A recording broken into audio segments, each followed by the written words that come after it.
Today I'm going to start my little project called my auto irrigator.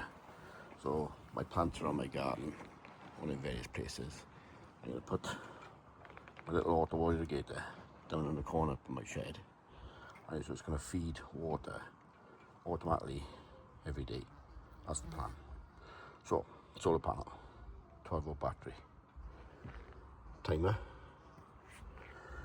numerous fittings, an IP rated housing to keep the timer and the battery in, and various hose and pneumatic pipe.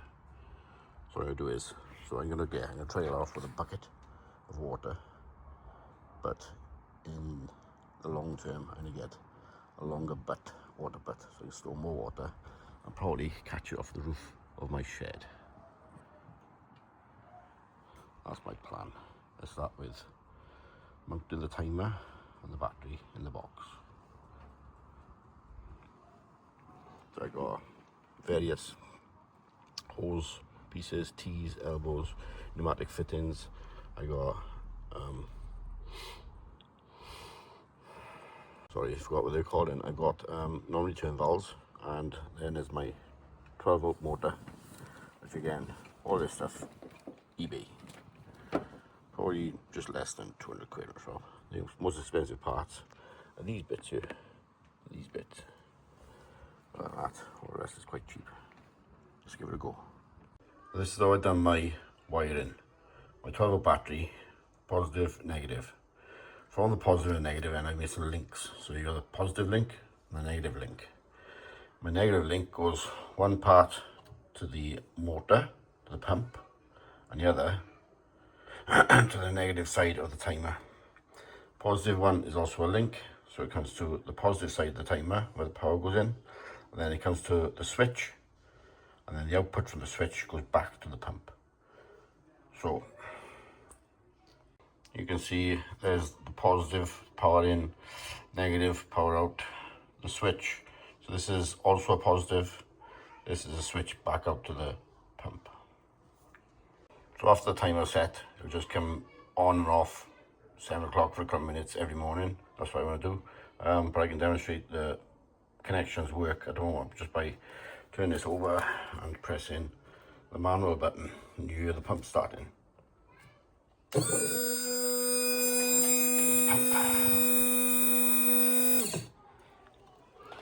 There you are. Easy.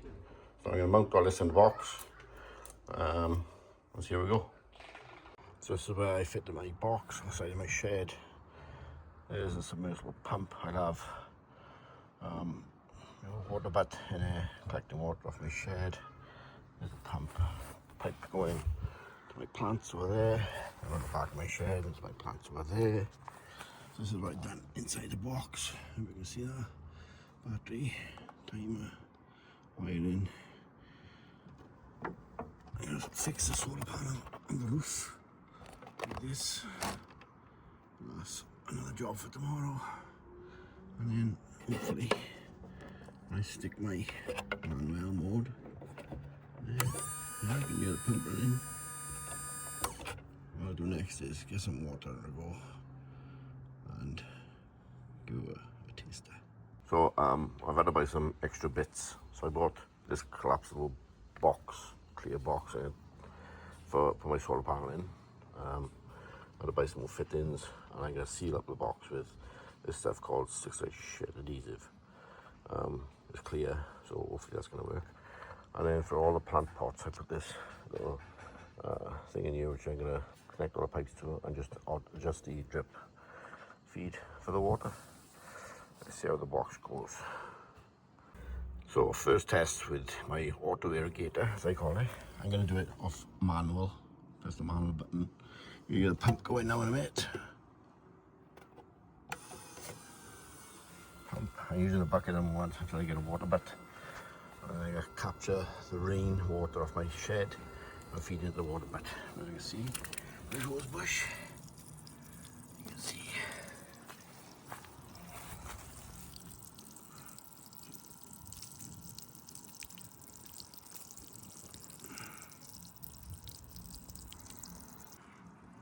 Here's another flower. plant, sorry. Orchids, I think these were. Plants around the garden. So running. Sunflower. The rose bush outside the garden. Another rose bush. Or tray here. And there. The plant pot. The bush at the end of the garden. And the garden is all the way over. So that's where the auto irrigator is, on the side of my shed. So I've added a rain sensor now on my shed. I fed that right back to the negative side of my switch, or the switch side of my switch, which is there. There's a loop here. Wiring looks a bit untidy at the moment, but I will tidy it up next year myself. So solar panel, perspective box, keep protected from weather. Just charge it at the moment. Get enough sun there to keep this 12-volt battery running, and that's my lot. See how it goes this summer, and maybe tidy the wiring up in the close season. See what happens. I'm also using an 80-litre bin at the moment, just a normal plastic bin to keep the water in. I am topping up the hose in warm weather, bit of plant food in it. I tidy up all the pipe work when I'm convinced it works for a while, and see how it goes.